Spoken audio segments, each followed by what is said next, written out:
Gary Gensler. I want my fucking money. Money. All right, baby. Here we go. I want my fucking money. Gary Gensler. I want my fucking money. Money.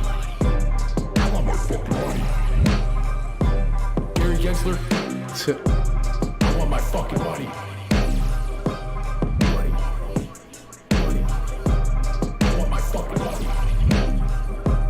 Gary Gensler. Hey, Pam. What's up? I want my fucking Cedar, money. Steven. Hi, everybody. What's up, Javi? Red Dawn. Money. Money. Let's go. What's I good? want my fucking money. Want my money. I'm not throwing Got some away great my push right there. shot. Purple. I'm just like my country, young, scrappy, and hungry, and I'm not throwing away my shot. I said I'm not throwing away my shot. No, I'm not throwing away my shot. I'm just like my country, young, scrappy, and hungry, and I'm not throwing away my shot. It's time to take a shot. New York City, stand up. Give it up for Joel Ortiz, ladies and gentlemen. That's good shit. That's good shit. I love it. Hamilton is fucking fire, man. That shit is awesome. Let me unmute my boy Edward over here. Let's not get that shit going too much. Mr. Secretary, Mr. Bird, sir. And did you hear the news of...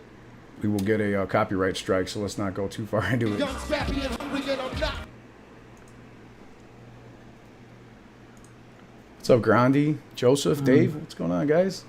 Luke, Sam, Floyd, Kush is back. Luis, Canuck. Hey, we got a whole crew. Pam the Trader, everybody. Thanks, Javi the Great. All the Ape Nation joining us. Welcome to Boss Blunts Think Tank. We got Edward Britchick, El Corleones, Floyd Stockholm, Glizzy with Mustard, my boy Elmo, Reformation, Silverback, and Thelonious64 chilling in the group today along with Trainman. We're all having a good time. Sorry, Thelonious and Silverback64 there. You can find them all on Twitter. Yeah, did you drop those in there too? In the DD for live stream? What's up? Nice. What did I miss? My boy, Francisco. Nothing, man. I got your fucking tweet pulled up right now, you fucking gangster. How you doing? Hey. Good deal. Bro, because I've received like 100 messages, and what's coming now? Like, I'm not going to reply the same thing to fucking 100 people. Everybody wants to know what's happening, right? So let's let them know. And it's the same thing. It's like I would like to reply on Twitter every time that somebody asks, but I'll spend my whole day, every day, replying, the same thing. So it's time to just make videos and put them out there. Yeah, If you really want to know, take a few minutes to skim through the video and find out, right?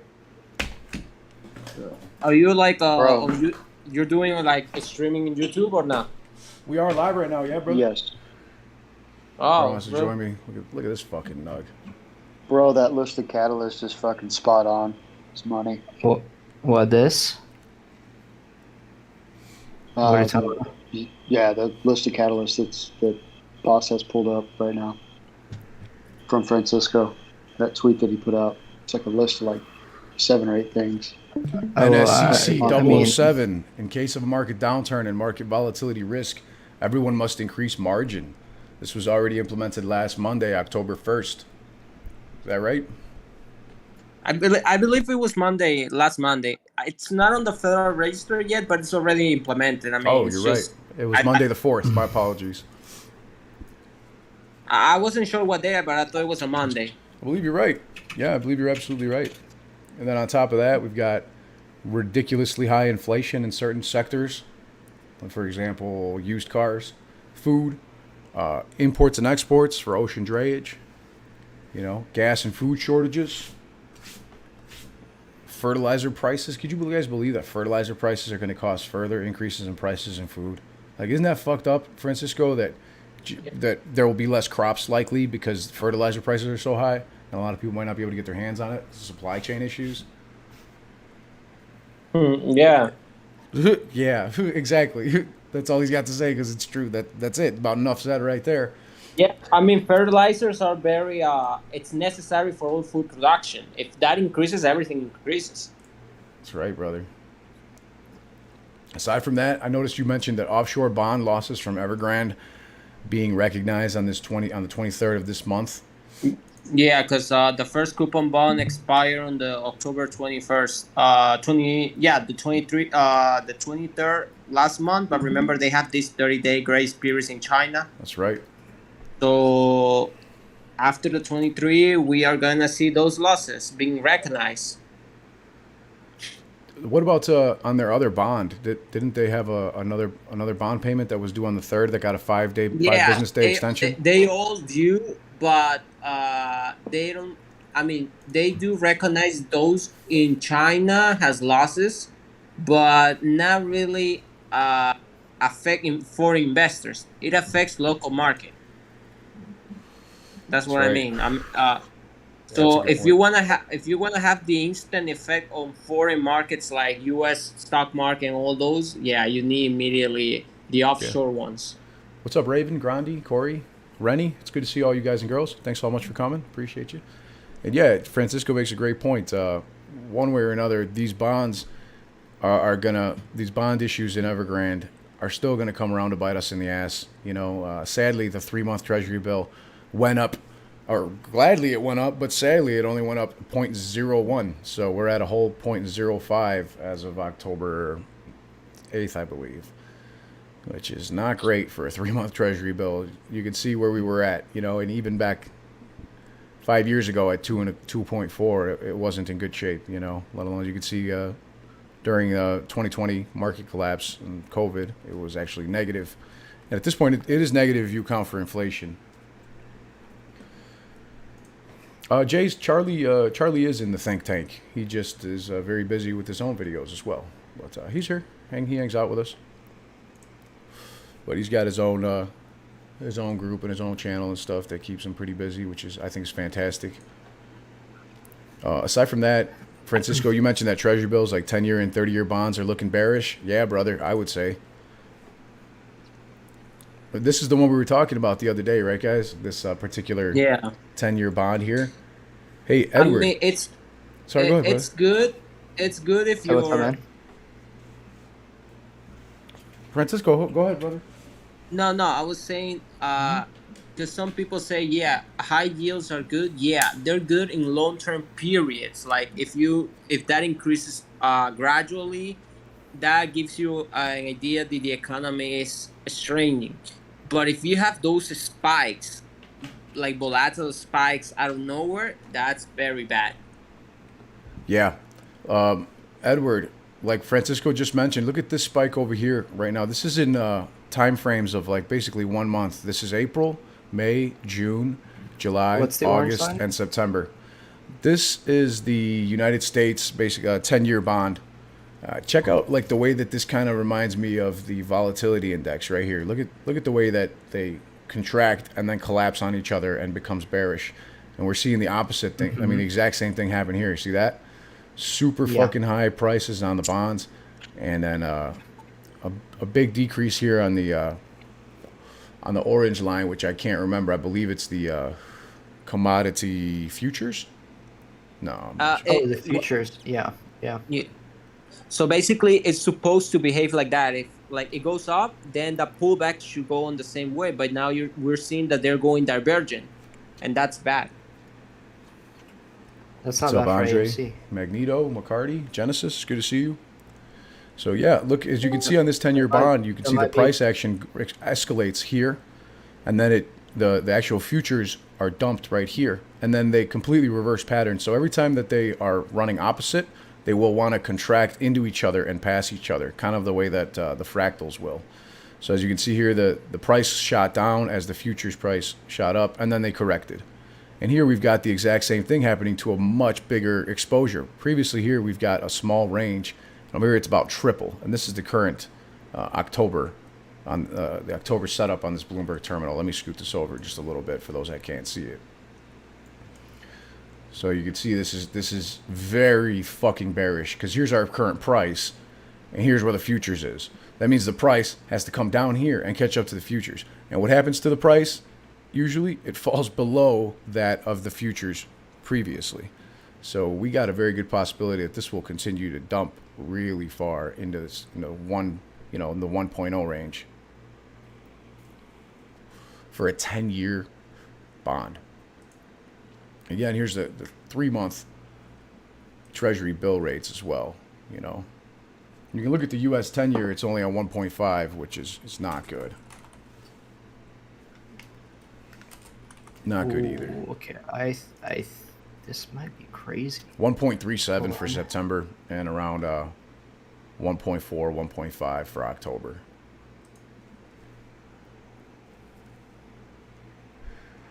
So, yeah, they're in shit shape. Absolute fucking This shit has shape. to be in the red. Francisco also said that, you know, November 10th through 11th, NSCC 010 pawn shop rule becomes effective. Hey, we all kind of expected shit to go down in September and October. Janet Yellen did a beautiful job of kicking the can, and we're at a point now where McConnell managed to let the Democrats kick it till December 3rd. We are in for a beautiful time now. It looks like these things are actually lining up. They will be able to use the pawn shop rule because it's implemented in November 10th. If the MOASS occurs after that, you know, probably before December 3rd, because the United States only has 430 billion, is only getting $480 billion, right, Francisco? 400, yeah. The new default date is December 3. December 3rd, yeah. Yeah, this move by McConnell is in direct response to the speech, the speech by Schumer. That thing was so fucking insulting.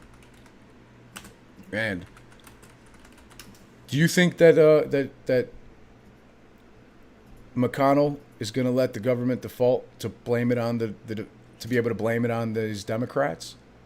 I mean, yes and no. I mean, you might have some Republicans out of the 11 that vote, like Murkowski, Collins. You might have 5 of those that they will still vote to keep kicking the can 3 more months again. But the other 5, like Ron, like Toon, McConnell, I don't think they're gonna vote again in favor. It will be really hard to get the 10 votes now. Harder. To get the 10 votes to be able to enforce cloture, right? Because people need to understand that they need 60 votes, and there's not enough Democrats to get the 60 votes. They need at least 10 Republicans. Yeah, one thing, it's the motion to be accepted. Another thing is the bill passed. So the Senate has the filibuster. The filibuster is a cloture. So in order to break the filibuster, you need 60 votes so you can start debating the motion. Once he breaks the motion, and you can set up the vote. That's why the debt ceiling bill, it only passed with 50 against 48 because it already broke it doesn't matter now. You don't need 60 votes. You just need the simple majority. They made it easier by the Republicans giving them those 10 votes. They made it easier for the Democrats and the progressive to get the 50 votes they needed to extend the debt ceiling through December. They already have the 50 votes in the correct, party. and that's what I was trying to tell them. I was kind of explaining to people. But the whole point of the 60 votes and the Democrats helping them was to be able to get, you know, so we got the 60 votes, including the Democrats, and that gave us the cloture ability to vote with only simple majority of 50 votes. Exactly. But the other thing with that is also there's always a possibility we need to keep in the back of our mind that they may nuke the filibuster. Oh, yeah. Yeah, because you only need simple majority to change the rules. Look at what Schumer said. Schumer called it a Republican manufactured game here. He said Republicans played a dangerous and risky partisan game, and I'm glad that their brinksmanship did not work. He's fucking roasting these guys in front of Congress, in front of the entire world on live TV. Well, the majority of us watched it, you know, on PBS or PBS NewsHour, on YouTube, etc. Then after Leader that, McConnell and Senate Republicans insisted they wanted a solution to the debt ceiling. Listen to this. But said Democrats must raise it alone by going through a drawn out, convoluted, and... All right, you old fuck. Get the fuck out of here with these ads. Risky reconciliation process. That was simply unacceptable to my caucus. Cheers, Elam, Corey. Yesterday, Senate Unacceptable Republicans insisted they wanted a solution to the debt ceiling, but said Democrats must raise it alone by going through a drawn-out, convoluted, and risky reconciliation process. That was simply unacceptable to my caucus. And yesterday, Senate Republicans finally realized that their obstruction was not going to work. So, in case you missed it, that is Joe Manchin behind leadership. After they just helped him get these 11 votes, and McConnell stood there next to the podium, along with Minority Whip, and whipped these fucking Republicans into shape and was barely able to get them 11 out of 10 that they needed. Do you really think that Schumer should be talking to them like this right now? When they have absolutely zero fucking leverage? His head, Manchin agreed with a number of Republicans who thought Chuck Schumer's speech was mean. Senators vote at the last minute and provide the closure. It was round and blunt, right? So oddly enough, coincidentally enough, isn't that kind of ironic that one of the last guy to vote was blunt? Boss Blunts approves. They both voted at the end. Why was not appropriate? I just think that basically what we got to do is find a pathway forward to make sure that we de-weaponize. We have to de-weaponize. You can't be playing politics. None of us can, on both sides. So on the one hand, no complete economic calamity for a few days. And I'm not one for watching CNN, on the other I wanted hand, to show you some that hurt interview. feelings. Bottom line, they got it done temporarily. So this either shows that getting stuff done is possible temporarily, or that even I remember the easy things Manchin can't be said, done without. It was either fucking stupid or inappropriate, what Schumer said. Oh, yeah. It was fucking stupid, all right. You know, he straight up attacked them and said, despite immense opposition from Leader McConnell and members of his conference, our caucus, the Democrats, held together and we pulled our country back from the cliff's edge that Republicans tried to push us over, he said.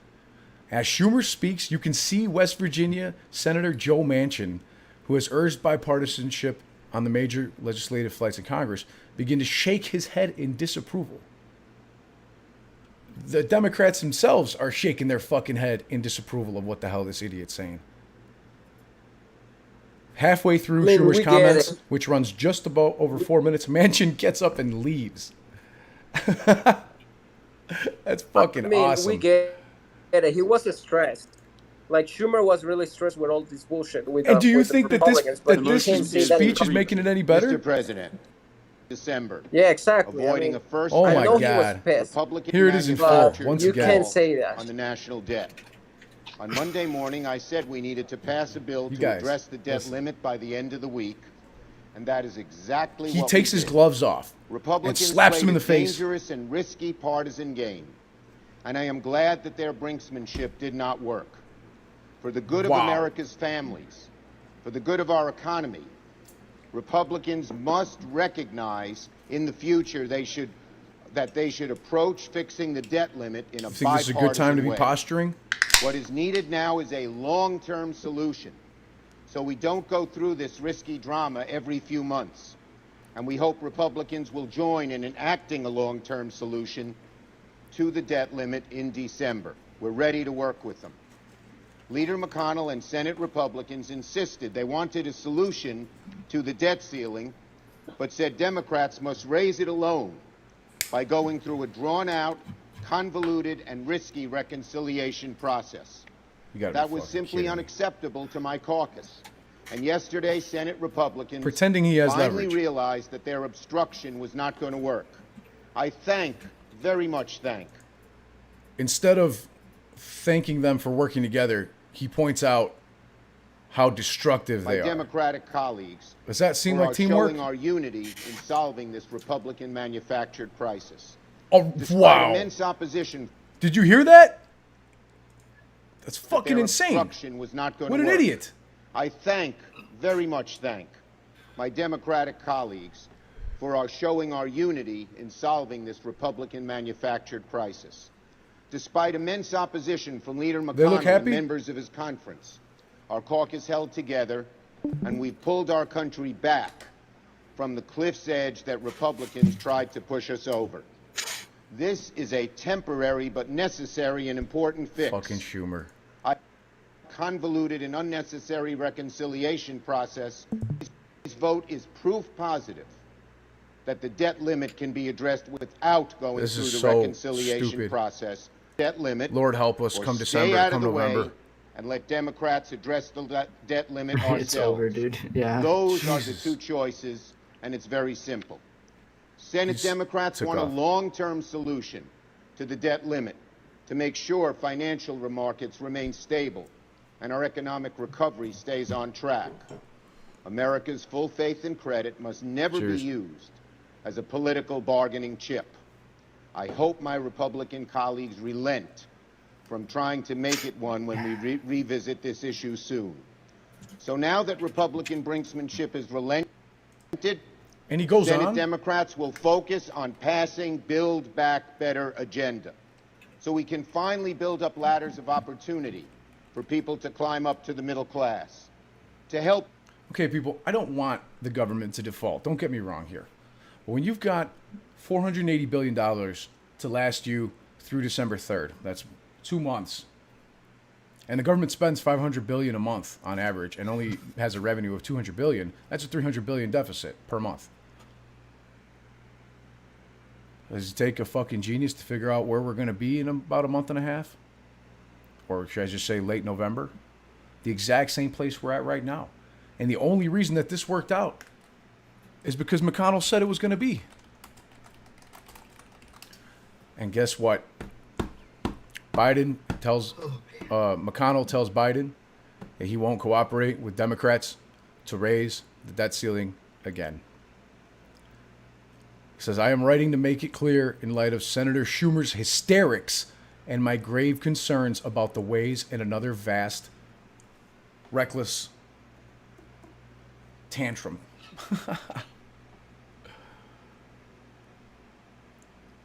This is not good, my friends, and I'm sorry to say. It sucks for the average American. It's really good for people who are invested inversely to the stock market. All right? McConnell warned Biden on Friday that Republicans won't help raise the debt ceiling. All right? This letter came after 11 Republicans helped advance a short-term debt ceiling extension, just an extension, Thursday night after a weeks-long standoff. Schumer had 11 fucking weeks, guys. He had 11 weeks to get the debt ceiling raised, and he couldn't fucking do it. Do you think he's going to be able to do it in 6?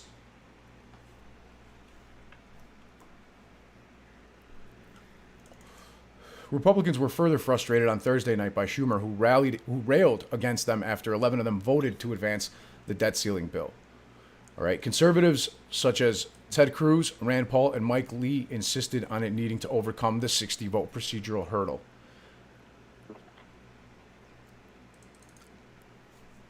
They go against the grain, man.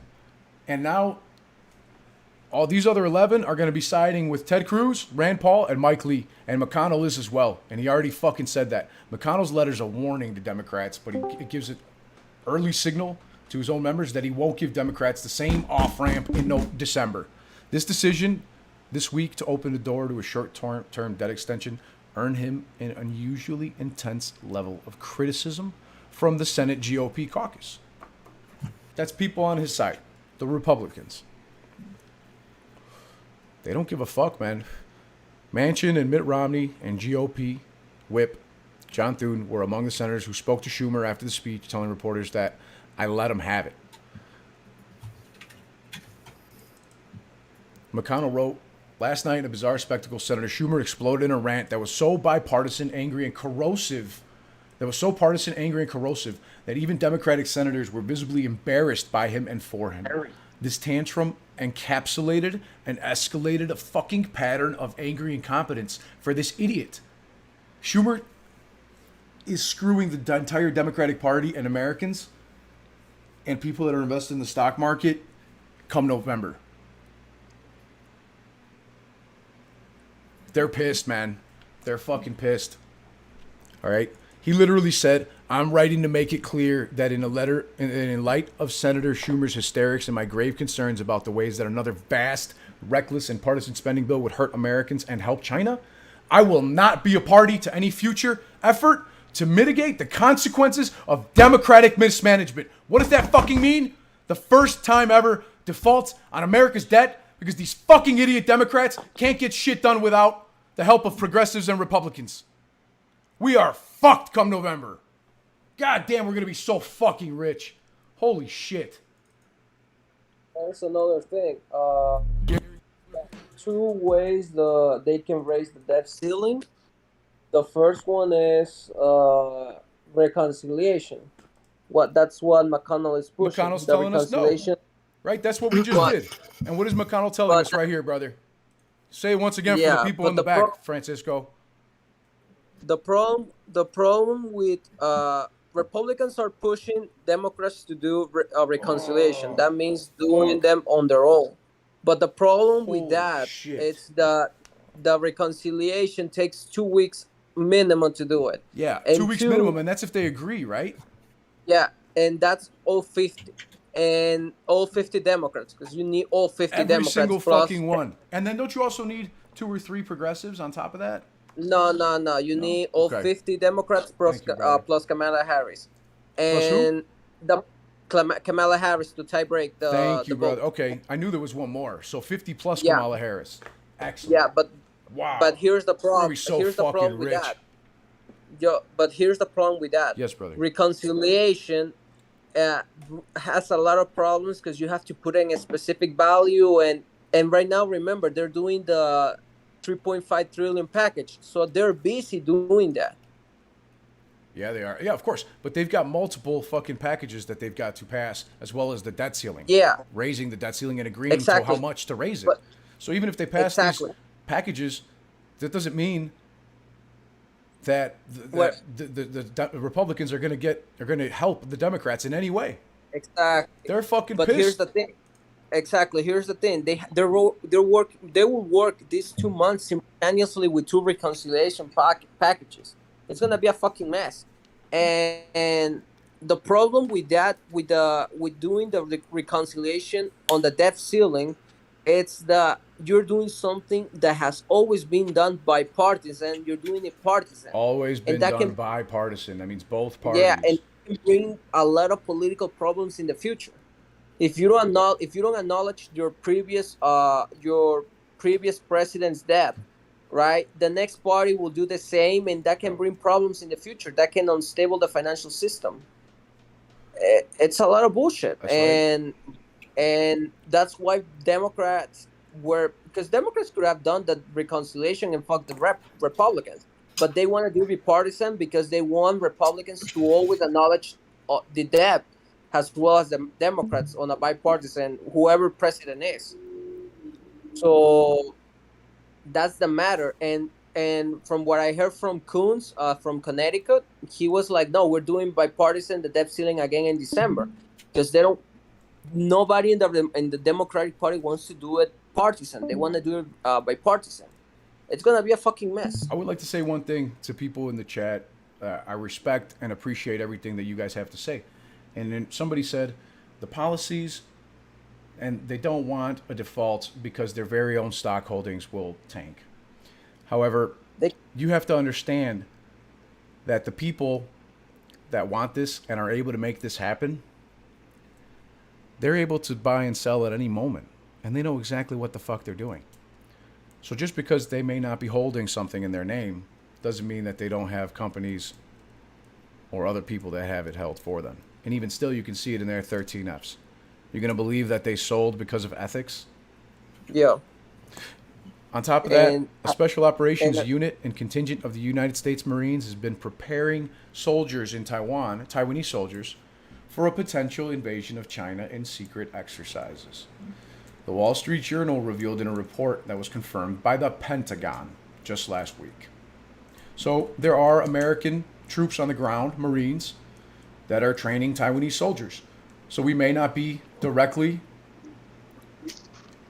sending troops in to battle. We are sending them in for support.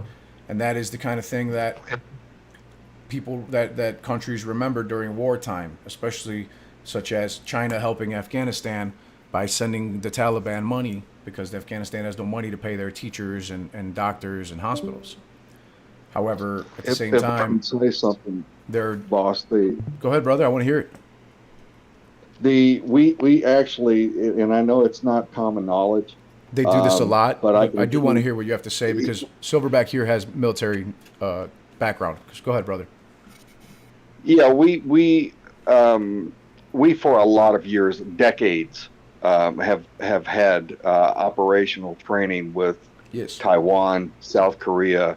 There is an amphibious assault group that is constantly in training with South Korea, Marines with Taiwan. It's an ongoing thing. It's just a house of cards, or actually a chess match. Yep. And it's a lot of it's swinging posturing, competition, but a lot of it is also to. Yep. A lot of it's also to make them aware of some of their consequences. It's a show of force a lot of times. So yeah, that's what's getting me worried here is, I'm sorry, I didn't mean to cut you off. I didn't hear. No, I'm just saying, especially with them getting into, making their own islands and encroaching.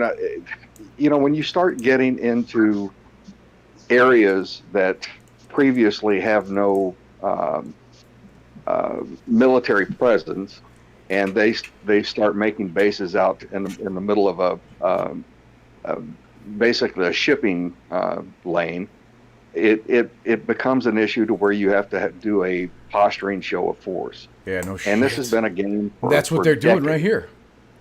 You Right. know, China is saying that the Chinese Foreign Ministry said just late last week, I think it was Friday, urging Washington to respect its agreements with Beijing. They said, quote unquote, the U.S. must sever diplomatic relations and abrogate its mutual defense treaty with Taiwan, and U.S. forces must withdraw from Taiwan, end quote. These are very strong statements from the Chinese foreign minister. Yeah, well, he can wish in one hand and shit in the other and figure out which one's going to get filled up first.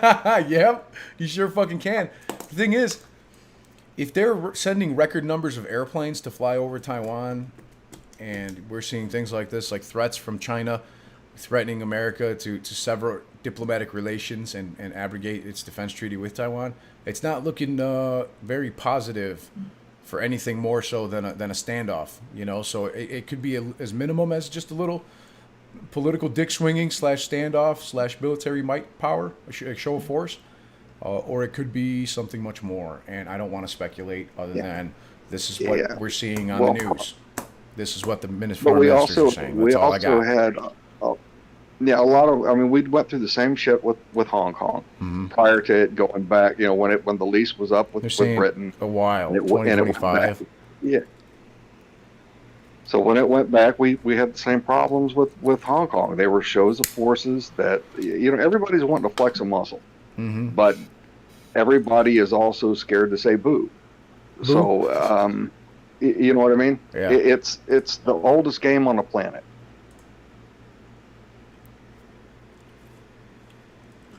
And this is from disclose.tv. Pretty cool website if anybody wants to check it out. So anyways, that being said, Francisco, you mentioned, thanks very much, Silverback, by the way. That was a wonderful explanation. Thanks for keeping us grounded and all that background. It's good to know. Makes me less worried, so thank you. Francisco, you noted that Gary Gensler, through the SEC, will force short sellers to disclose their positions. Yeah. What can you tell us about that, man? That sounds fucking great to me. Gary Gensler, give us our fucking money. Yeah, on Bloomberg yesterday, he said that's one of his plans, and next month he's gonna say what day he's gonna implement that, but I don't think it's gonna be like 2 months after. I think it's gonna be on the same month. Probably they're gonna give them 2 weeks in advance or some bullshit like that, deadline. Cool. Quentin Stone says it's a distraction from the imminent collapse from China's economy. That could be a very good point. China could be posturing to keep people's eyes elsewhere. Who knows what the fuck they're doing, right? You know, if we know there's short seller positions, nobody's gonna sell because we know they're fucked. Gary Gensler was saying that they're gonna start discussing they're gonna start having short sellers disclose their positions in November. Is that correct? What he says next month, he's gonna provide a day saying what day they're gonna have to provide their all hedge funds have to say tell the SEC what's their short seller position. Yes, that's fucking great. That's great That's the news. best. Holy shit, we're gonna be so fucking rich. I love it. These are ETFs that hold AMC, for those that are wondering. This is from the Bull House. Check out their YouTube and Twitter. The Bull House. From Kenna, specifically.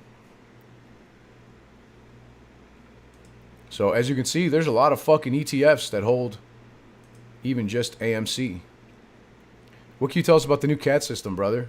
With the serialized, you know, basically giving serial numbers, for example. I'm sorry, these are ETFs that hold GameStop. I misspoke. And there's a shitload of them. What can you tell us about the CAT system? It's quick explanation. Shares are going to have a serial number, right? Earmarked. Tracked. All the way through. These are ETFs that hold AMC. All of these.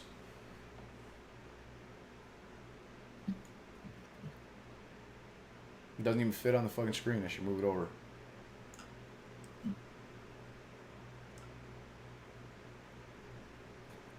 Yeah, Kenna's great. The Bull House is great. Check them out, please. They provide a lot of stock market and economic information, and she does a lot of hard work for the community. People should be watching that stuff. So much financial education, and it's entertaining as fuck too. These are joint ETFs that hold both of them currently, GameStop and AMC. Thanks again to Kenna, the Bull House. This is the kind of information they provide. You know, just one of thousands and thousands of things that they provide. Here are ETFs that hold GameStop. Look at how many there are. These could be shorted. They could go long on them. They could do anything they want with them. The majority are held overseas, so the cost to borrow is very cheap. That being said, my friend Edward, by any chance, would you like to give us a little insight into what's going on with our awesome fractals and the Mandelbrot theory? Oh, sure. If you want to, brother. Actually, just fractals alone. Yeah, can you hear me? Yeah, hang on 1 second. I can hear you perfectly, brother. Sure thing. I got the music on right now, so I'm being a little obnoxious. I want my fucking money. My Twitter. I want my fucking money. Gary Gensler. Where I posted. I want my fucking money. This right here. Money. I want my fucking money. Look out for Lit Exchange, a new broker dealer, coming soon to iPhone, Android, and web-based as well. 100% Okay. lit pools only, no dark pools whatsoever, no payment for order flow. Your buying pressure and selling pressure makes a difference. That's what makes Lit Exchange special. You don't have to go in and change your settings to pick one. We'll give you the best fucking one with the best price, with the quickest execution, all combined. Sometimes we may have to trade one for the other, but we will be fair about it, always. And at a wonderful price. The educational tools that are going to go with it are going to blow your fucking mind. And it's all going to be embedded. So, wow. You're going to love this GUI once you can actually see it. All right, we got the Infinity. Look, this is perfect right now. We're in the fucking Matrix. Might as well show people the Matrix. Are you streaming your screen, brother? Because I'm in the Infinity loop over here. I love it. Okay, hold on. Let me show. Check out Lit Exchange. Lit Exchange LLC. Currently in the application stages with SEC and FINRA. We're just waiting for approval. It's the infinity pool. Welcome to the Matrix, fellas. Oh, let me get my boy Chris in here. Let me see if he's back, if he's available. I see he just messaged me. Sorry, guys, I don't check my... I get so many messages. I try to get to them as much as I can, but there's so many that I can't get to them quickly. I apologize. I do my best. If you need something fast, email me. marcelklinovic@gmail.com.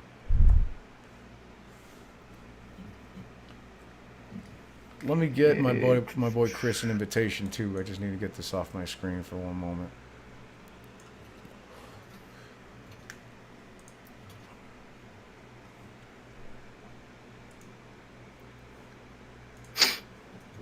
I want my fucking money. Sorry if I blew your eardrums out.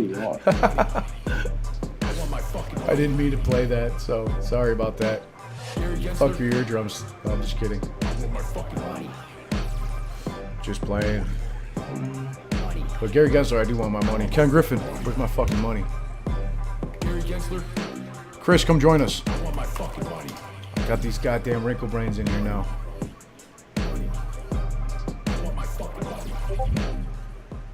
All right, that was fun. Let me see, Edward. You got that shit going? No rush, man. I'm just asking. Yeah, sharing their screen. That's what's Oh up. yeah, I'm still working on it. Yeah. Oh, no rush, brother. Giving me an aneurysm. I think this is So, Edward. here. Yep. So Edward, next. you want a job at Lit Exchange? So then. Do I want a job on the Lit Exchange? Do you want a career with Lit Exchange LLC? Do I want a career, like a job? What do you mean? Yeah, like a career, not a job. Jobs are for suckers. Sure. What? All right. What's in it? What's in it? What am I supposed to do? We'll talk soon. I can't say it all right now. Oh, okay. Cool. My man. Okay, here we go. Oops. At the top here. I have to... And for those that are curious, excuse me, there's a Founders Investment Program coming soon for Lit Exchange LLC. Give you guys the deets later on. You're going to fucking love it. Cannabis stocks, free U.S. military stocks for new users.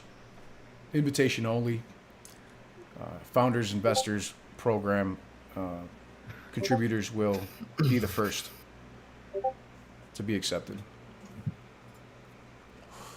We believe in a broker-dealer that is by the apes, for the apes, by the people, for the people, for retail, not for institutions. That's why we need no payment for order flow, because you need to know what you're paying and that you're getting the best price. You need to know that your orders are being executed immediately through lit exchanges without having to jump through hoops in the fucking trading app to do it. You need to be educated on what the fuck you're about to do if you're putting up an iron condor or you're, some sort of a spread.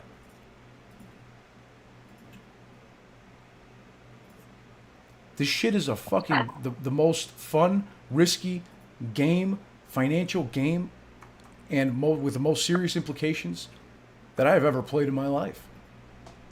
And yeah, I call it a game because it's gambling. It's investing, but at the same time, fucking gambling. Anybody that tells you otherwise is lying. So I've had enough with companies like Citadel, who are an all-in-one market maker and hedge fund. We need to separate that shit.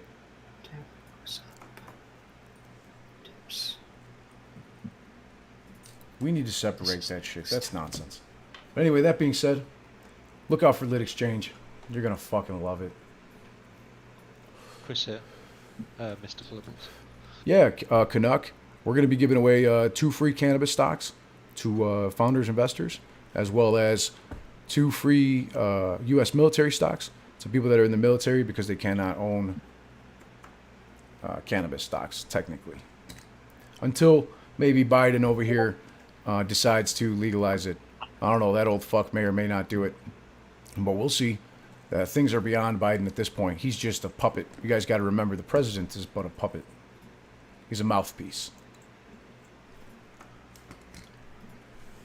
What's up, Frosty? William, it's good to see you guys. Appreciate y'all. William, Okay. Carl from above, Pam. You guys are awesome.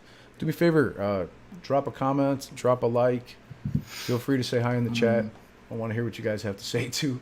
The business says spread those cheeks, Kenny. Oh shit.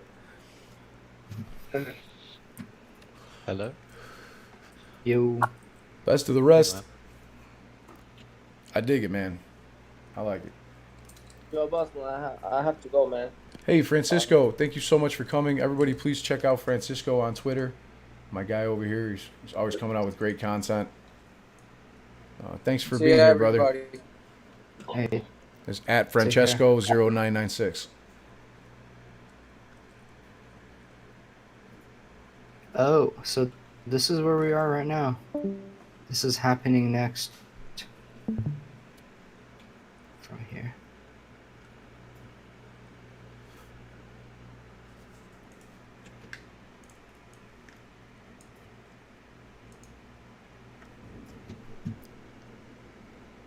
So Chris from Twitter. I will drop a link to the Discord for the Bull House if anybody wants it, over in the live chat as well.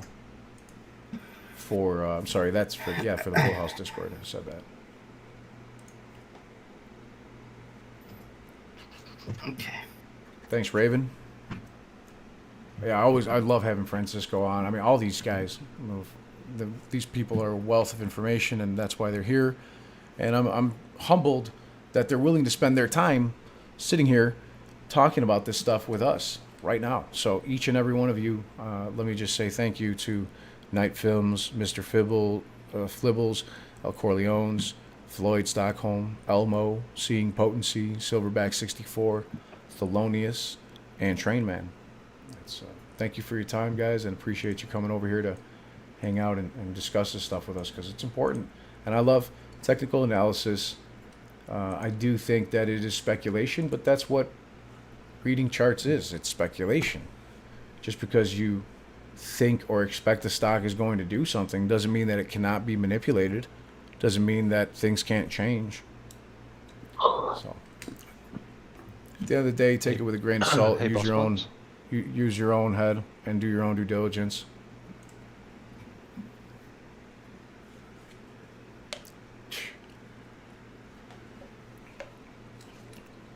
Hello. Yeah, brother. What's up? Is this Chris? Oh, hey.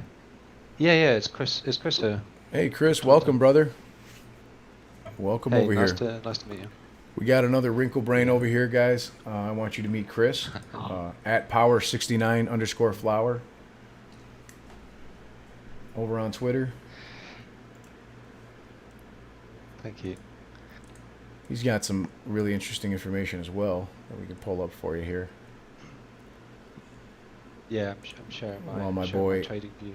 Look at this beautiful work that my boy Night Films, aka Edward Britchick, is doing. Oh, so let me put this. I'm just seeing what you're just showing. Oh no, keep going, Edward. Keep going, Edward. We're good. Okay. Do you want me to go over what I'm talking about? No, keep going. I want Chris to show his in a minute, but I want people to see what you're about to explain to us as well, because it's great information. I just pulled it to the side. So this pattern we're in right now, this is September to now. This entire fractal we're seeing here, it's the same thing that's going on from April to May 11th. Same exact thing. Like I can go back and forth and show you. Yeah, no worries. Take a look at this. Take a look at this. Same fractal.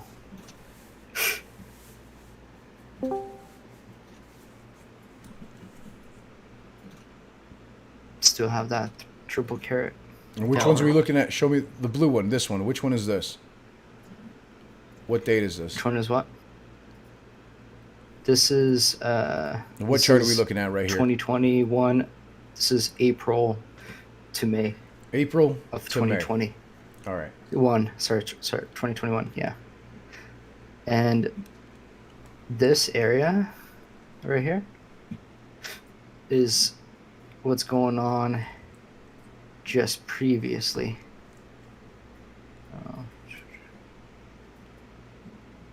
Let me zoom in and we will put it right here. All right, that little circle right here. So this right here. Mm-hmm.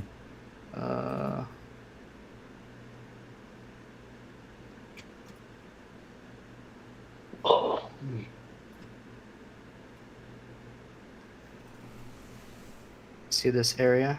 Yeah. That's that period right here. Sure as fuck is. So what chart is this right here that we're looking at? What's the difference in these two charts so that people understand what we're looking at, that they're not the same thing? This is May 2021. That's May of 2021, right here in that circle. To the run up. Okay, and so right before a few days before the big run up that we had to June. So in May, hold on. May and June. No, you're fine. You're fine. Let me plot this out here. That's then you have two. this next segment. Holy shit! And you have this next. And which one is this right here? What are we looking at exactly? The 30-minute chart for AMC. 30-minute for AMC. Okay, so we're looking at the difference between a 30-minute chart for AMC in October. Looks exactly the same as the fucking chart in May 2021. Yep. And the 30-minute chart here of May 2021 looks exactly the same as it the goes, 30-minute chart of it goes October. up. Proof of the abuse and that the fact that this algorithm can be shown to the eye. It's there. Yep. Look at it. It doesn't take a let me fucking plot rocket this. scientist to figure it out. Just look at them. Circle Is there 1 with different rectangle colors? 1. Circle 2 with rectangle 2. I wish I could do different. Oh, I can do different colors. Let's do this red. Let me change this. That's fine like that. It's easily visible. Oh, there you go. Nice. That's quick. I like that. Good man. I just want people to understand. The fuck? Look at this, then you people. have this area. You're looking at May versus October. Both 30-minute charts. The repeating pattern. Gee, let's see what the fuck we got next. We are trying to see the future. We are trying to predict the future. We don't know what's going to happen. We don't know what kind of fuckery they're going to do. We don't know if they're going to pull some kind of crazy shit. This is entirely right here. But the algorithm runs the same for the most part, and it can only kick the can so far, so to speak.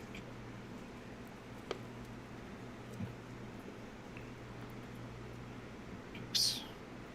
Get that goddamn green bar in it. All the way to the top. You're fucking kicking off my OCD. So this setting off my OCD, area. Bro. Oops, I plotted it wrong. Hold on. I'm just kidding. It's this right here. There you go. You can see that this entire period. It's exactly the same thing. What's up, Brad, Jordan, Gia? So, hi, everybody. Look so at we this. should have next Predicting one. the goddamn...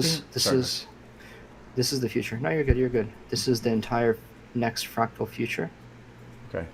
If you guys can't hear them, let me know, and I'll try to turn it up a little bit. I'll turn it up a little bit anyway. So. Let me You're plot good, this brother. back in again. Mm-hmm. So from when does this end?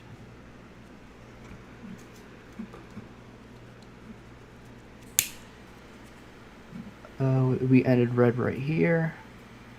So May 10th. Let me plot this for May 10th. Bar pattern. May 10th. So the 72.62 run up. Future's bullish as fuck looking, I guess, huh? God, we're gonna be so fucking rich. I think. Fucking, I don't know if you want me to put a goddamn disclaimer every time I say something, which I think is stupid, but probably not. I'm just joking around. I'm not gonna do that So bullshit. I've actually already plotted it in here. Bring it on, brother. It's just extended. See how? So it's just smushed. Well, right, because it's the next run up, and you have to use Fibonacci retracement. Notice to he didn't the same behavior previously. Mm-hmm. He just See changed how? the width. Yeah, it's just, it's the same thing except it's Look at this. What were we looking at right there? 500 to 600 range, right around 550. Between, I mean, potentially. I don't know the ratio of how much. I mean, Fibonacci it's showing 631, but it could be, who knows? This could be 6,000 for all I know. Oh yeah, that we're just talking about what we think looks like the next step based on the past. Trading. My call is between 631 to 6,000. 300 roughly. I like it. And this is not financial advice. We are just speculating as well. So yeah, I like that, Edward. So here is I took this dot plot. This is May 10th to June 2nd from the previous fractal. Look at this. I mean, it is laying out like beautifully how it would look like. Yes, it does. I mean, and it's by October 15th. This is before October 15th even happens.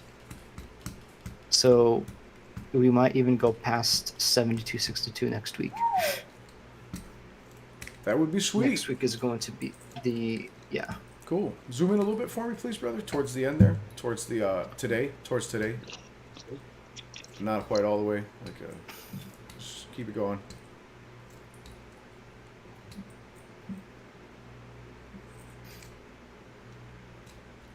See, I'm wondering what makes you wonder that this next pattern is going to last through the 15th. It's going to be a 5-day pattern. What makes you wonder that? 1, 2. Do you think maybe it'll take a little longer, like maybe 10 days? That's all I'm asking. Like, or 15? I see what you're saying. Just like theoretically speaking, right? Like this? You're saying like this? Yeah. I don't know. I'm just wondering. Could be. But because right there you have it. For I see what you mean. I'm accounting for acceleration. So let's put this out here. Let's put this out to 3. Make this not green. Let's make this purple. Something brighter. Here we go. Yeah, they very well could be accelerated for sure, based on everything that people have learned, I think. Yeah, this is the retracement from the very bottom before the run happened to 72.62. Oh, I see. And it's tracing back to the top peak of this 52 run, and it's gonna touch back on this point. So it might pop off, hit like 90, and they try to short as much as it possibly can. It's gonna hit back to that 62. Why does it come across the top? Why does it come across the top there at 52 instead of underneath the 48 mark, like underneath these other supports? What do you mean? Like over here, like let's see, what date is this? Like October 1st? Like let's say middle of September or the beginning of September. Why doesn't it go underneath these resistances instead of underneath these supports instead of these resistances? Are you talking about like the yellow line? How over here?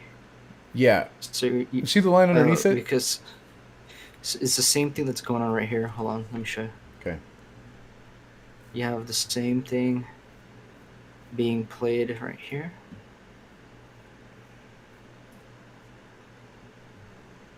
But this is inverted fractal.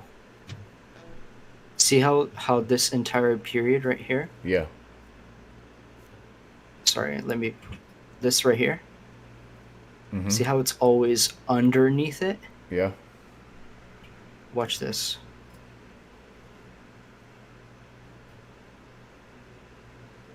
Well, what happens when you flip it over? Oops. Wait, mirror. My bad. I think. Right. Mirror and flip.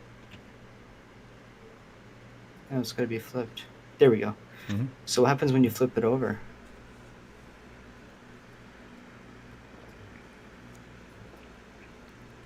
Oh, goddamn.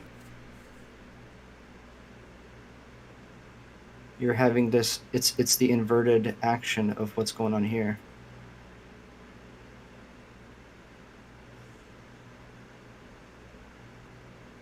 Oh, I mean, shit. Yeah, you put it just have back. to segment it.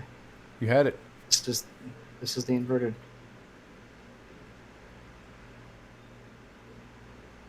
And see how it's constantly, it's like it's touching. Yeah, right here. This is where it aligns. Mm-hmm. See, like where it aligns, and this is Yeah. the inverse of it. It's like the same thing. It's like a vortex indicator.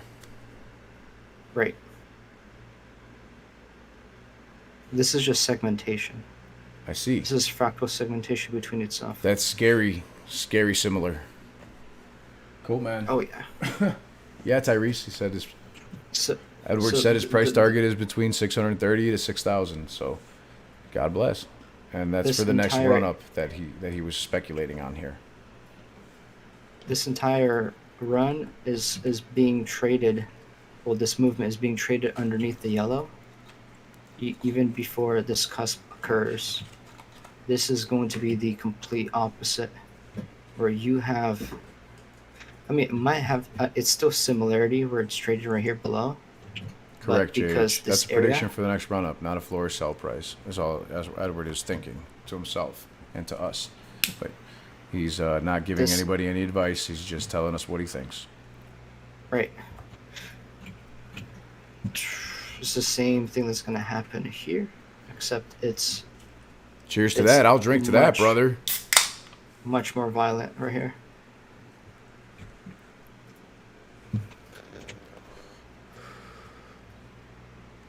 I mean, you're talking about. Let me see. Let me see if I can plot the next data. After Joe this. Zikvovich, if the as says boss, ask Edward if this retracement gets blown up by a black swan event. It gets A what? enhanced and sped up. Let me flip this. Not the over. retracement, the run up. The retracement is gonna. There's not going to be a retracement because of a black swan event. If anything, there's going to be a run up if a black swan event occurs, in my opinion.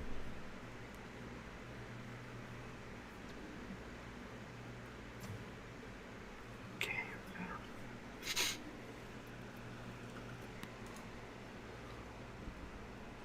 Let's say if the run up happens, you're gonna have this major fractal happening with it.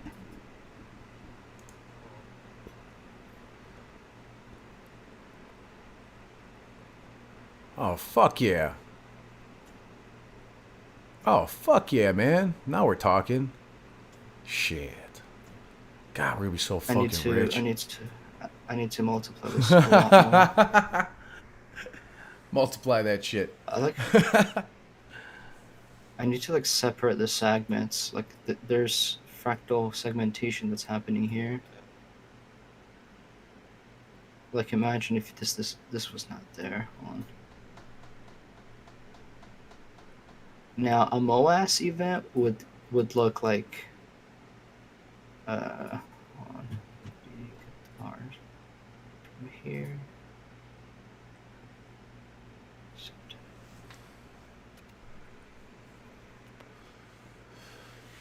David, buy and hold. This is the way. Christopher says, stroke my bias ego. Oh, yeah. Oh, yeah, brother. Here we go.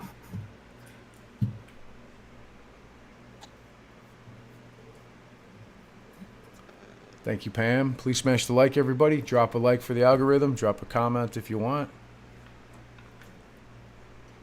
Not for my ego, but for the YouTube algorithm. Share this shit with more people on YouTube. Man, see how I can't segmentize it.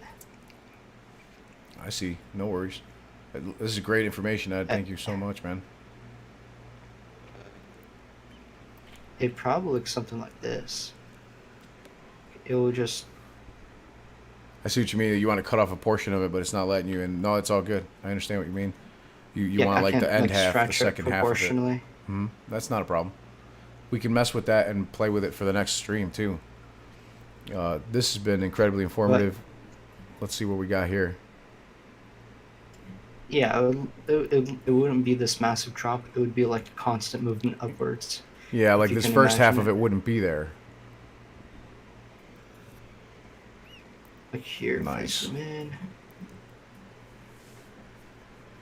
I mean, you'd see something much more violent than this, but yeah, you kind of get the point. It would be constantly just moving. Sure, there would be upwards. large So like retracements this. and then huge run-ups and then a retracement, either small or large, and another huge run-up. Absolutely. So yeah, things are going to be insane for a while. Absolutely This fucking right, man. entire area is the June. Same thing. It's just inverted. That's great, brother.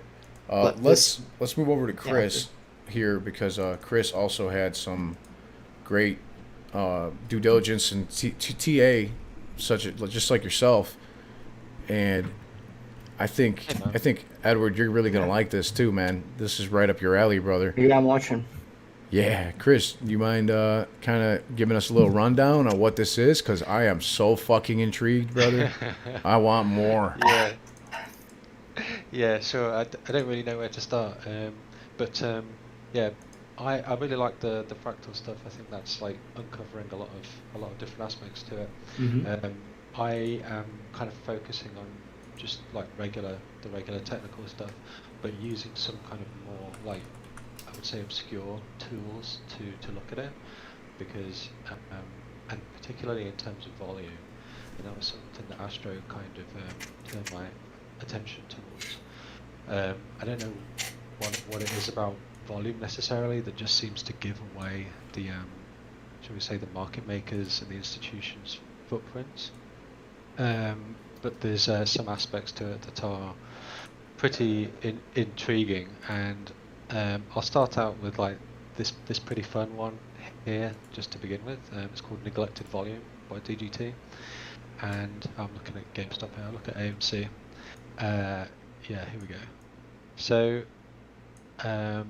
basically, as you know, this is kind of where we are right now, and there's some really interesting things going on in terms of the volume and comparing it volume prior to like previous run-ups, like we can say like May here, or March before that, and January. So I'm not sure really where to start here, but basically, if you look at this indicator here, and you look at this orange line through the middle, that's the on-balance volume, that's OBV. But in this case, I've added a kind of momentum or acceleration aspect to it, which you see in this kind of, you can think of it as like an elastic band. All right, hold on there. Slow down, brother. Slow down, brother. This is fantastic. But we need to slow it down because we know exactly what you're saying. But I want to explain this just a little bit for the people that don't really understand exactly what you're saying. Now, on-balance volume, it is a technical trading momentum indicator that uses the flow of volume to predict changes in a stock price. Okay? Excuse me. It was implemented by Joseph Granville in 1963 in a book called Granville's New Key to Stock Market Profits. He believes that believed that the volume was the key force behind markets and designed OBV to project when major moves in the markets would occur based on the changes in volume. And we all know, based on history and the historical movement of AMC and GameStop, that volume is absolutely key. So now that that's been said, please continue, my friend, so now that people have an idea of what we're talking about. Absolutely. Thank you so much for explaining that. Sure. I know it's really obscure, but when you spend so many hours looking at it, you forget how obscure it is. We forget that this is very technical stuff that most people don't know what the fuck is going on. So if we educate, everybody will be better off. So thanks so much, brother. Go ahead. So explain what's going on here with this yellow and what this means. This is obviously lower and higher volume on OBV. Yes. So normally OBV would be exactly what you're saying, which is just like you look up on Investopedia or whatever. Normally. And this is still OBV here, but as you can see here, this is the acceleration effect to kind of convey a little bit more than just regular OBV, and you can think of it as being like like a rubber band, like an elastic band. And I've been scanning through the momentum for a number of months, and there's a lot of commonalities between now and previously. And I think it's kind of the elephant's footprints of like the big institutions. And there's another element to this that nobody I've seen has talked about, and this is probably even more obscure, but you see these kind of lines, these blue lines along the cloud here. It looks a bit like a tube of toothpaste or something. Yes. What would you call those? Yeah. The blue lines. Would you say that's the Vortex Indicator? It is. I have got a Vortex Indicator, but Vortex has got more lag to it. So this has got less lag to it, and is more kind of predictive. Okay, more cool. Thanks. Forward looking. So the lines here are the correlation coefficient, and what that means is when the lines are really far apart and smooth, that there is a complete correlation. The correlation is 1, so volume is moving in line with the price action. So what happens when they pinch together really, really hard like this? Well, what that's telling you is that there is a kind of a mismatch between kind of what the price is telling you and the way that OBV, that the volume is actually projecting, or is kind of squeezing like this. And so in this run up to, let's say we go back to the August correction for AMC. We can see how the OBV acceleration was dragged down to next to nothing here. But then the correlation coefficient here starts to squeeze in, indicating that there's a powerful trend reversal coming. And this so-called rubber, let's call it the rubber band, is yanked down really, really hard. And like a slingshot. Yeah, exactly. Okay. It's just like a slingshot, and you just look at what is the trajectory of it, like where is it going? And in this case, back in August, it was heading upwards.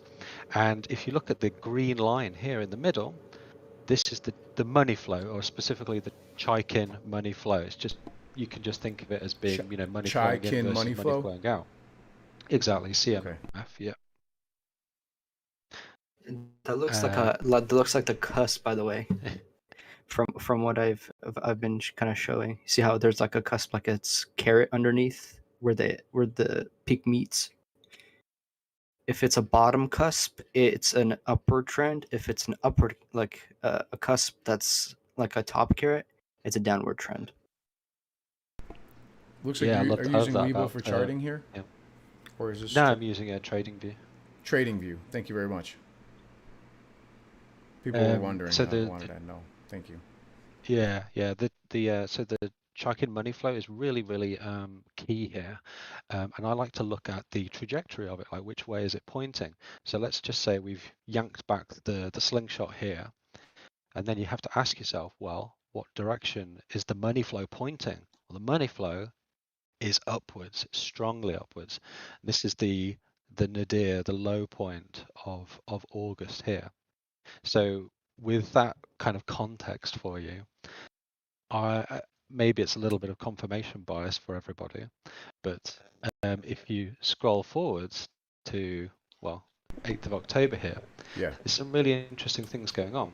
So if we just look at the correlation coefficient again, so the squeezing of the toothpaste here, it's at 0.55, which is squeezing pretty hard. It hasn't actually squeezed that hard since April 2021, pretty much on the daily chart, and it doesn't look like it's actually finished squeezing in yet.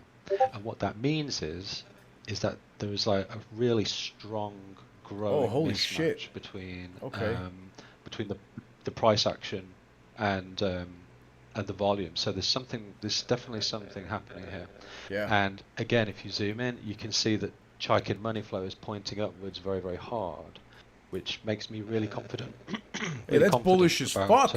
Confident? That's bullish as fuck, brother. Exactly. And indeed, there is actually some, if you see H-bull here, hidden bullish divergence. So there's actually hidden bullish divergence in the momentum here. It gets better. There's even hidden bullish shit. Can you compare? Yeah. Can you compare? Yeah. Compare the. Let me go back to my thing. Hold on. Let me go back to Weeble. Can you compare the point on August 10th to September 1st? Let me look at your screen real quick. August 10th And September is 1st. and September 1st. Yeah. No. That's October. Sorry, I'm at October 1st. Oh, okay. So October 1st is that green, here. that small green candle. Yep. Just snap a line on that. Vertical line. Mhm. October 1st here. And then August 10th. August 10th. There we go. Snap another line on that. And now you compare from left to right. Look at your indicators. Yeah. Tell me what you see. Tell me what you see. So there's something very, very similar happening here. Yeah. Yeah. Yeah. The Do you see it? slingshot. Well, the slingshot being yanked back. We're moving into the coefficient crush, the squeeze here. So we will try GME next. Wait, stretch it. Okay. On the right side. No. Stretch it vertically. Oh, stretch it. Like this? Yes. I can make it bigger. Okay. Cool. Okay. Yeah, make it bigger. Nice. Look at this. Watch Monday when things open up. Watch that green and the yellow and the orange line intersect, leading to that 50, showing the 52 run up again. Yeah, that intersecting is really important, and I mean I've been scanning through like many weeks of volume, and there's a little bit of a nuance to interpreting it, but essentially, again, if you just think of it as like a slingshot, you want it yanked down and not yanked up. If it's yanked up like this, then it's kind of like oversold and overbought. It's starting. The buying is starting already. Correct. Like this is buying starting. It's way up. Exactly. And you see the way I like the way it's getting from like really thin on that day where we had like no volume. You know, like I think it was like a record low volume for almost like the last like 6 or 9 months, and it's starting to get larger again. That's a good indicator in my opinion. This just proves the fractal. Like if you showed the chart, right? They do work if you together. Showed the AMC, they do work together real fucking well. Yeah. Let me see if you show AMC fractals, it's the same fractal, the same fountain W. Like stretch it out vertically. The fractal, the chart movement. Like stretch out the price vertically. If you stretch the price on the right side, vertically on the chart. Oh, this is so fucking bullish. I love speculation. I love technical analysis. So if you can stretch the price of AMC. I understand people thinking it doesn't work, and it is all speculation at the end of the day. And compare the. But it's the best tool we have. It's the best speculation we've got. Okay. Now, what's the bottom chart you have there? Do you mean this one? Yes. This is VMC Cipher B divergence, which is like it's like sort of all-in-one, like a multi-tool. It's got like a shift indicator, it's got stochastics, it's got wave trend, it's got VWAP in it, it's got money flow in it. Stretch it a little bit. A lot of stuff. Okay. Tell me, what do you see? Well, I see wave trend swinging up hard from the low here, which again is very similar to August. I see VWAP moving positive. I see money flow here, as highlighted in red. It's currently negative, but it looks to be moving. Looks to be kind of moving upwards. Could you repeat that one more time? The money flow. Say that one more time, please. Yeah. So you see here, I just highlight it in blue. I could turn it yellow. Might see it better. So you see, this is the money flow here, and there's kind of two ways of looking at it. Is that like negative pressure shorts, selling? I mean, shorting, negative pressure, just selling pressure in general? It's everything, yeah. It's just all. It's like a sort of very simple kind. It's not Chaikin money flow. That's like a more nuanced, that's more useful for the volume indicator that I showed you. This is just a plain kind of money in versus money out. So there's like money out here, but if you cycle back to the heady days of June, you'd see that it was kind of positive. Definitely something to keep an eye on. Yeah. Yeah. Oh, so shit. That's really important. Nice. Yeah. So that's pretty cool. So I'm pretty happy with how this is looking. But I actually have one other interesting tool another indicator which you might find interesting. So let's have a look at this one. This is correlation. What's it called? It's called correlation with p-value and confidence interval. You can think of the letter P as just representing probability, and a p-value of 0 means that essentially there is 0% chance that this is not correlated with something else.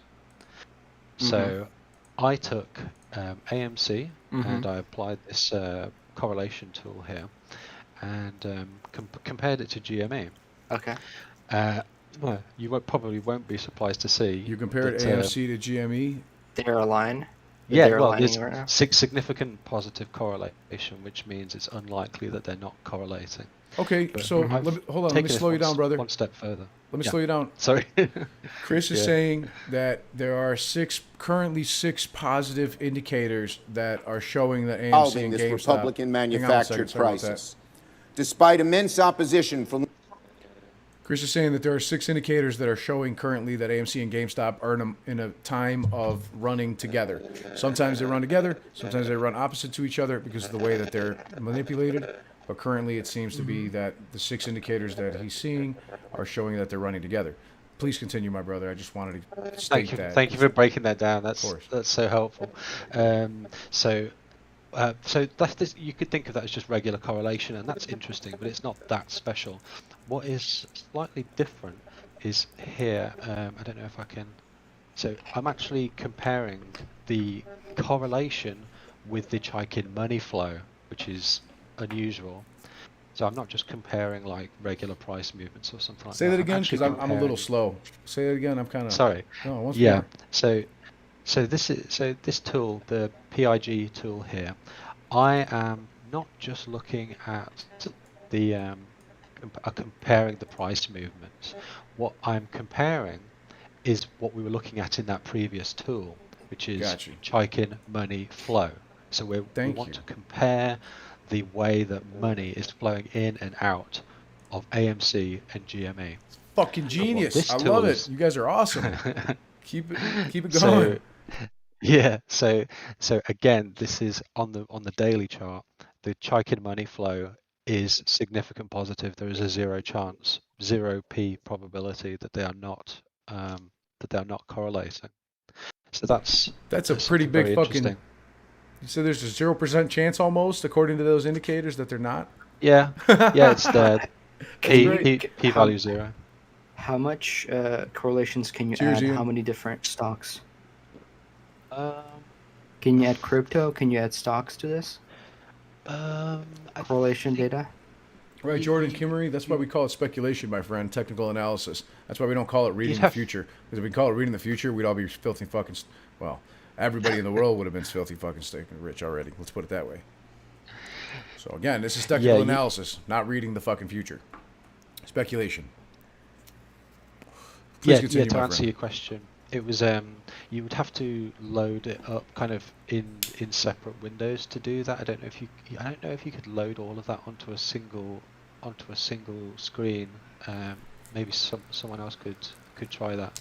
But that's just one more indicator showing this kind of really interesting positive money flow correlation. Because I wanted you to correlate how right now what's going on with Bitcoin.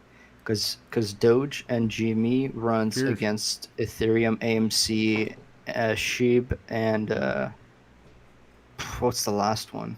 Forgot.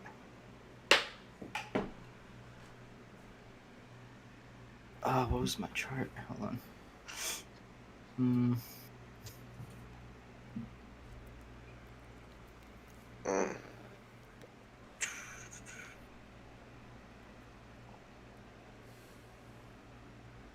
Look to be, so Dogecoin is running inverse of it. If I look at BTUSD, Yeah. No, so Doge and GME are both running together, and they're in the same basket against AMC, Bitcoin, SHIB, and Ethereum. oh, okay. Yeah. Yeah, compare Ethereum as well. Dude, it's the one thing that I discovered that was the most disgusting part of manipulation. You'll see it.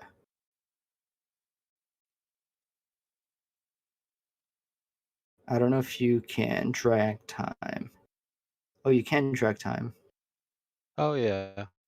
But for one chart, for one, if you can separately do it, you can't probably do that. No, Like you can't. It's all relative to AMC specifically here. I would like to be able to shift it on the time axis. Can you compare 4 of them? Yeah. Do AMC, AMC, Ethereum, Bitcoin, and SHIB. Okay.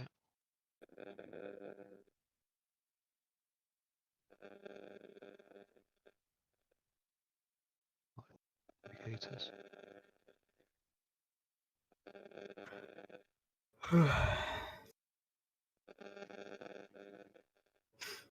So that's SHIB. What was the next one? I just want to say real quick, Ethereum. if any of you guys are in Hawaii, look up Pam the Realtor, Pam the Trader, Pam the Realtor over in Hawaii, selling $1 million homes. She's your go-to over there. Bitcoin. Pam the Trader. Bitcoin. Love you, Yeah. Pam. You're the best. OG Ape from 2020. Huh. So What's up, OG? It's SHIB, good to see you. Germany. Shiba. Go ahead, brother. Shiba is on a different time frame than all of them. Shiba is like on a 2-hour compared to all of the rest, which are on the weekly or daily. It's interesting. SHIB seems to be running opposite everything. Sorry, Pam the Trader's in California. I thought she was in Hawaii because she's always posting these beautiful pictures. I thought she was in Hawaii. She's always at the beach. Pam the Trader in California. Look her up. Pam the Realtor.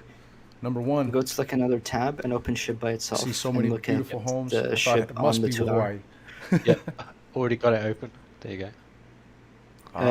Thanks, Pam. That's you why. Zoom it out a little bit on the time frame. Pam says she visits Hawaii a lot, but she's in Cali. Put it Look her on up, 2 Pam hour. the Realtor. Now compare it to that to AMC. Okay. Javi says I'm holding on every single day. I have a baby of 6 months and 1.5-year-old. Hey, cheers to you. Peace and wealth to you and your family, brother. I hold for me and I hold for you and your fam. Huh. Interesting. Wow, what the fuck are we looking at here? So this is SHIB here in orange, I think. No, it's not. It's that's SHIB. AMC is orange and SHIB is. So what is AMC's it giving volume you? with SHIB. Okay.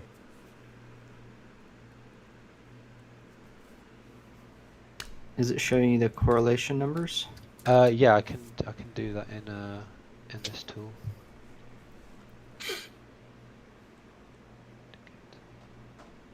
Because you'd have to modify the time frame, right? SHIB on the daily, I mean on the 2 hour, is AMC on the weekly.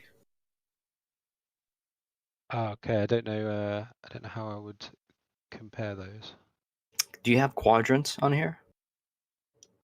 No, I don't know what those are. How do I do that?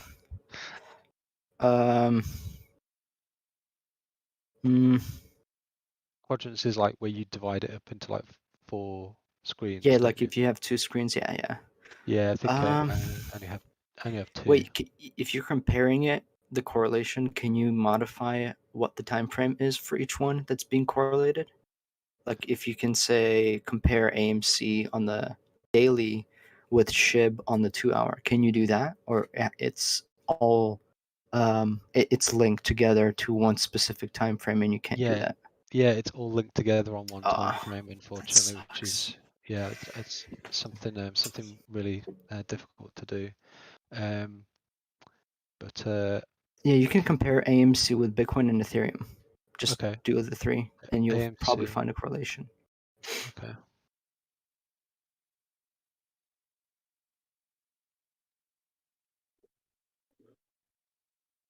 Yeah, there's the correlation. Yeah, that's pretty. See how strong. Bitcoin is dictating the future of all of them? What's purple? Is that AMC or Ethereum? It's Ethereum. Oh no. Light Bitcoin is blue. orange, right? Yeah, Bitcoin is orange. Ethereum is light blue. And, Okay. AMC is lagging behind. See how AMC is lagging behind the chart? Oh yeah, it does run similar, and then but after it, or yeah, after it, behind. Ethereum and Bitcoin are dictating the future runs of AMC. Huh. I'm not even Let's kidding. see, Ethereum So and Bitcoin. Where at? Let's see this motherfucker. I can switch Look at that. down to the daily chart and make it a Yeah, bit more look. granular. I think the weekly chart will literally show you what's going on. Yeah, it does. It's more extended, but see how AMC is like it started to when the January thing happened, AMC started to accelerate, like it caught up with crypto because the big players started to hop on it, but it was lagging behind right before it. Look how it lagged behind. See how it fell right before January, like before January happened, and then when Stop moving the January screen so much. happened, it started to accelerate. It accelerated and it copied Bitcoin and Ethereum. It literally copied their algorithm. Holy shit! Yeah, hold on. Let's see. Stop moving the screen right there. You got 1, 2 major ice picks. 1, 2, 1, 2. Then you got another like an M shape. Then you got the M shape, and then you got a 1, 2. Kind of a weird shape M here, with a massive parabolic movement upwards. Can you pull this up and forward a little bit, please? Yep, towards the right. Like zoom out? Or, Zoom in towards the right a little bit. Oh. Yes, please. Oh, okay, yeah. You can do it go on the... There you go, it looks nice. What? Yeah. Like this? However you think it should be set up, yes, sir.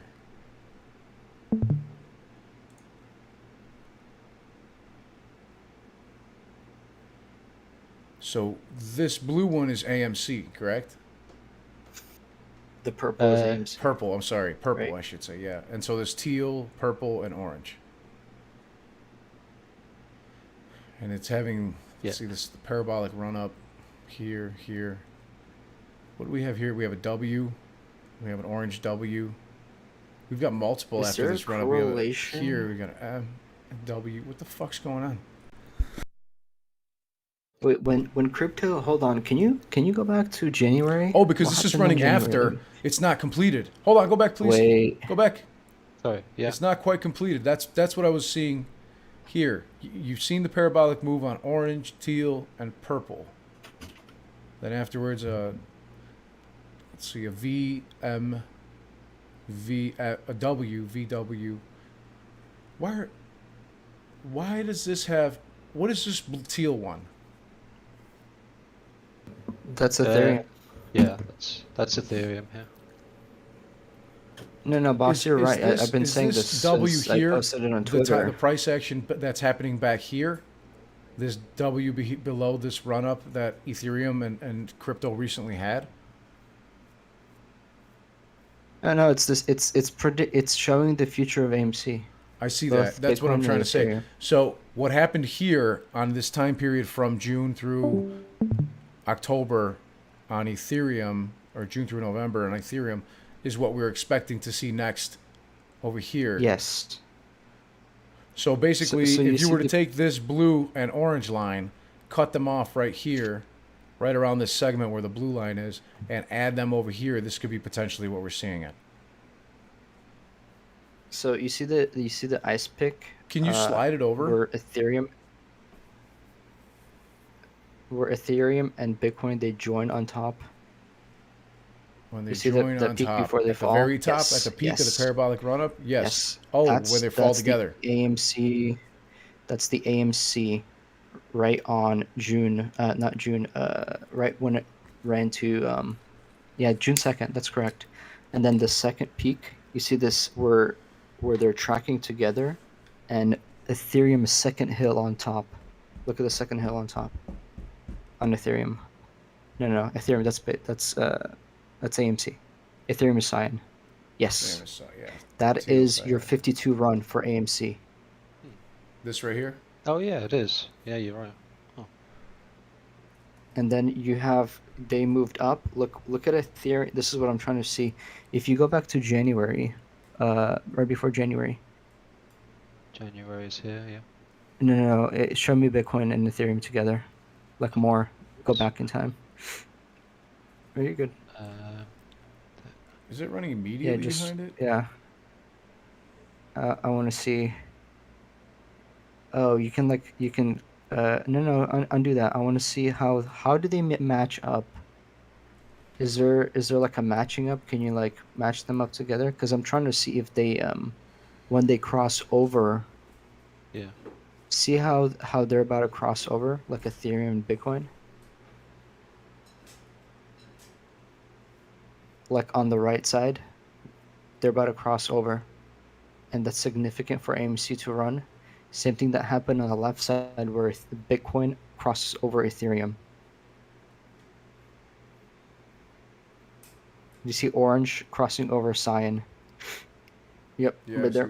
And then that's before January. There's a period before January where AMC runs up. Yeah, and that it's was the same thing. October. Bitcoin is crossing over Ethereum right now. Look at the chart. Oh yeah, that is pretty dope. Let's see what the fuck happens.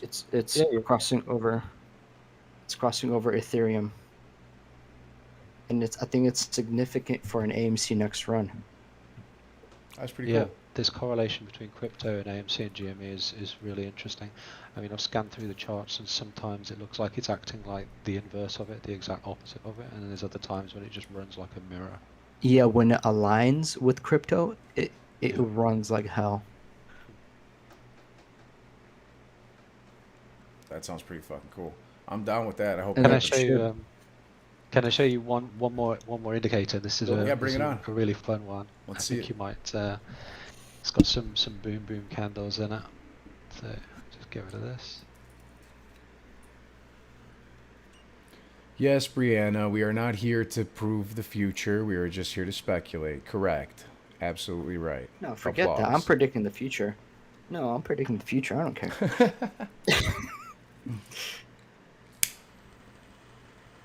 I'm pretty sure I'm going to be right this time. I'm not even kidding. There is no way I'm going to be wrong this time. I said 2-3 weeks from last week is going to be the run starting to that $62 Pump some steroids into the 72 shorts. A little extra money. So wait, you see how that dips? Hey, you see how that dips as well? That, August and October. everybody. You Hi, see Nicholas. where they cross over? The red and green ITM. line. Yeah, it's the same that's going on right now. Oh, do you mean this the Yes. this red and green line? Yes. Thanks, That's George. that's the 18 and the 55-day exponential moving average. They're about to cross over again. Like they're about to do that half pipe dip. Yep. Yeah, exactly. Thank you for reminding me. That was one thing that I wanted to say. So that's looking more positive as well. Hyper bullish. But the indicator that I wanted to share here is the historical volatility percentile. So basically, if you had 100 days, like what percentage of them would have been more volatile than today? So Interesting. in AMC, obviously you can see declining volatility. Everyone's bored. It's everyone's frustrated, and this is on the daily chart. But if we just change it back to regular candles, yeah. So if we change this down to the 4-hour chart, so we get something a little bit closer to a little bit more immediate, something a little bit closer to now. There's something really interesting going on. I'll just make this bigger so everyone can see it here. So we had the crazy volatility in the June run, and then the declining volatility, and then this kind of fake out correction here. And if I go down to the 4-hour, and you look to the right hand side, boom! Look at this. What is that? So obviously historical volatility. It's simple. Blue is calm, yellow is getting busier, orange is getting crazy. Oh and, yes, and I red is understand. like, This is volatility. yeah, Why is this yeah. showing on the 4 hour? Historical Does it show volatility on 2 hour? percentile, by the way. This is on the 4 hour here, and I only noticed this today, but this actually came out. I mean, this started flashing. Did you put this bar here? Thursday and Friday. What's the 2 hour? The 2 hour is here. Oh lordy. Oh, that's an indicator Yeah. from your app, or is that a bar that it put there on volume? It's called the historical volatility No. percentile and SMA. Yes, sir, Chris. But what You I'm know what asking this is on the shows? right. Okay, on the left, I see them and they look normal, but on the right, they look kind of like bars or like they're indicators from your app. What is Yeah. this? No. It's because it's so extreme. The volatility is so extreme. It's that so it, high. Can you make it smaller so I can see the max it top? out. Is there a top or it's at the? I think it just What the runs fuck? straight to the How? top. So you think that's a glitch? What's going on there? You know what that is? I think I might know what that is. Well, let's just speculate That on is what you think. this is what I believe could be the dark pool leaking volume. What's up, Farsi? Meaning the Thank you very much for algorithm, your the support. algorithm is been holding these. They've been in prison. The shares have been in prison for so long in that dark pool. Like, what is their right now period? Is it like 90 something days? I forget what it was. Was it FTDs or FTDs, failures to delivers. was I it don't know. 56 days? Is it like 90 I days have now Vortex or right here. I something? can log in for us and check it out. So imagine this is their Unlock last that out real resort, quick that on they're our screen. holding all those orders in the dark pool, and then you have these glitches that happen. Remember, we had that $436 leak. Yeah. You remember that on a Robinhood? It was showing that. Look at that bar on the left side. Yeah, there is something very See. strange happening. For those that don't in the know, historical this volatility. chart you can't What's that- see because the price what's is that lower. time period? Yeah, but it was huge run-ups So see percentage-wise. that the red candle, Yeah. the red. What's the time period from that to the June 2nd? How many days is that? Okay. It is from Mhm. 6th of May to June 2nd. Here, it's 26 days. Okay, now do the same thing from the beginning of that orange on the right side. Mm-hmm. Now you're gonna have to account for acceleration. Farzam, thanks for your support, brother. 25% of all, 25% of all revenue of the channel will go to charity It's for gonna the be life of the channel. 1.5. So thank you for supporting the channel, and we look forward to giving 25% of it to United States It's veterans supposed this to be month. it's supposed to be about 11 to 15 days from that time frame. Yeah. How much is 11 to 15 days? No, 11 to 15 days from that. Yeah. From the 11 to orange. Yeah. That's 11 to 15 days.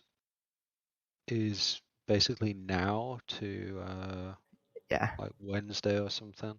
Yeah. Yeah. It's a 1.5 acceleration period from the previous 25 days, because this is the acceleration fractal.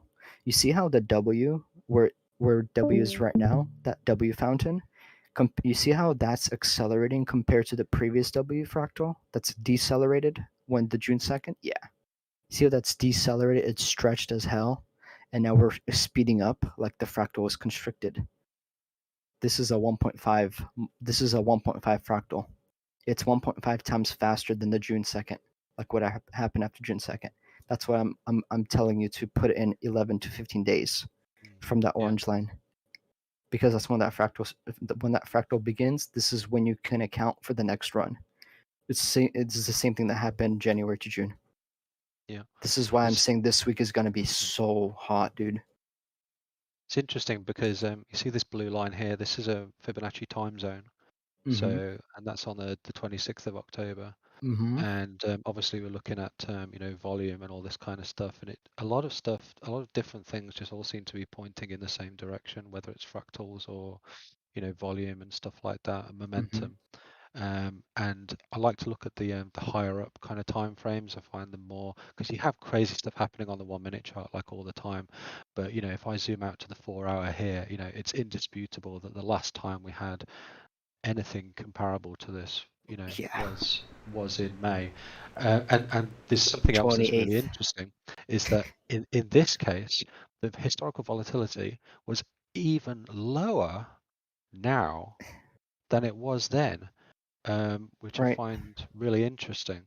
And it's maybe a bit counterintuitive, but very, very, very low volatility actually begets or implies, oncoming extremely high volatility. That's how you get that. It's like refueling, and it's getting that volatility back. You're absolutely right, man. And you can see when it's whatever that thing is on the 2 hour, that yellow big bar, it's touching it, and you can see that what happened before that, when it touched it, it started to freaking run. It's the May 28th of what's happening next week. Yeah. And I'll just hit you with one last piece of confirmation bias. But I really like this. This is called TVA. This is the trend volume accumulation, and that depicts the accumulating totals of rising and declining volume within waves that together kind of constitute the trend. So if you can look at these triangles, you can imagine them as basically being trend changes from one side to the other. Right. And on the daily, nothing too crazy is happening. We've been in a correction. We've been in a downtrend. Wow, that's a really interesting pattern. Yeah, right. Holy shit. But I noticed coincidence, huh? Yesterday on the 4 hour, is that there's actually something very good happening. If I zoom in down here, and this again, like I like the higher time frames because they're more reliable, basically. And I found this. I find waves more trustworthy than like price action. Price action is very deceptive. Yes. Waves and harmonics, and volume, cut out a lot of the BS. So what's the difference in color between blue and red? Just help me differentiate. Yeah. So red is like a corrective, a series of accumulating corrective waves, going from a light yellow to be a minor correction up to, peaking at a very, very dark red, heavy correction here. So basically, just the changing from a corrective wave to an impulsive wave to a positive wave.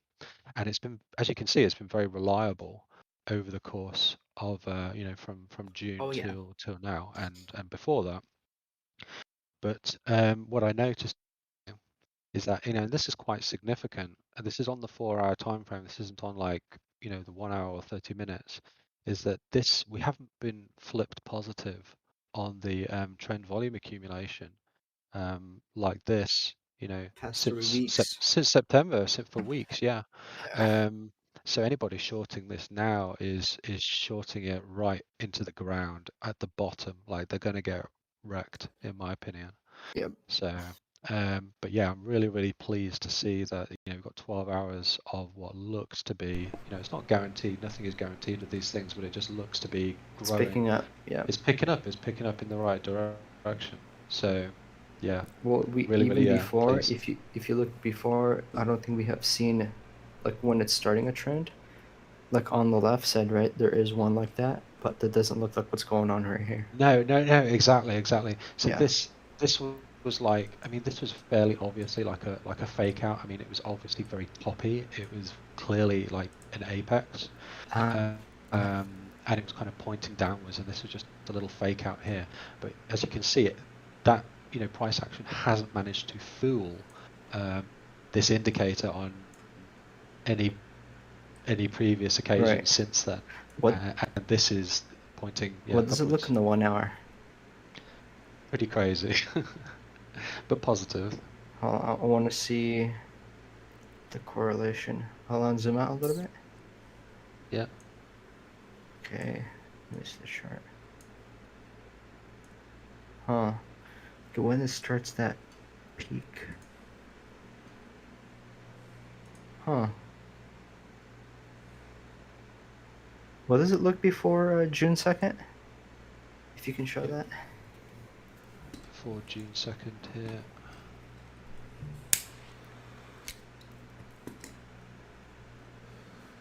That was a really crazy run.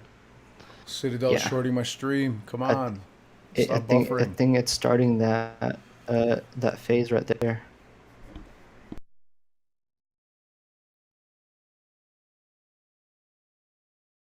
Yeah, one final correction. Estimated final short dip. interest of the free I float think, percentage. That's very interesting. And yeah, I highly recommend checking out the pinching coefficients here, because that's where you get that slingshot effect from.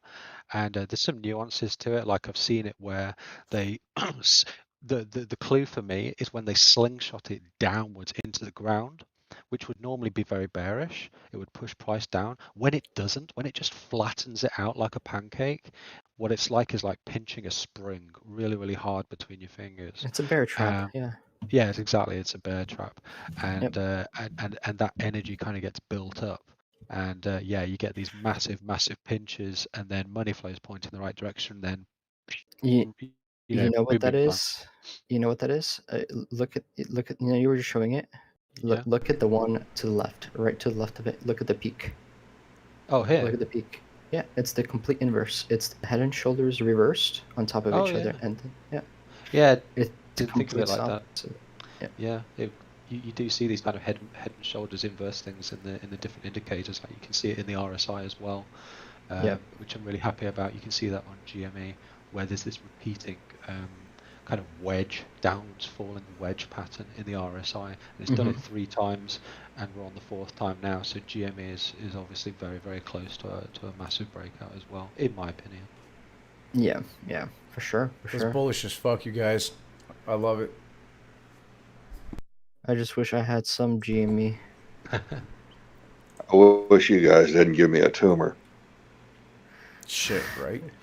Make sure you guys follow Chris at power69_flower and Edward Britchuk, excuse me. I don't know if I said it correctly. My apologies. You're good. How do you say it, Bro, brother? You're good. You said it right the second time, Britchuk. Cool. Make sure you guys follow them, and you can contact them on Twitter if you want to share any DD with them and run things by them.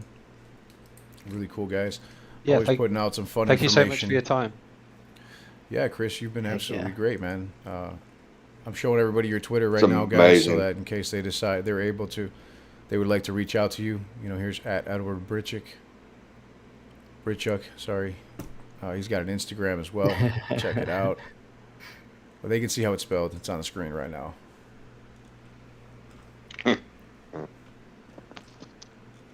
You see how the second caret on the right, on your what is it called, VIX volume or something, on the orange, no, on the right. If you go back to fully to the other side, yeah, to now.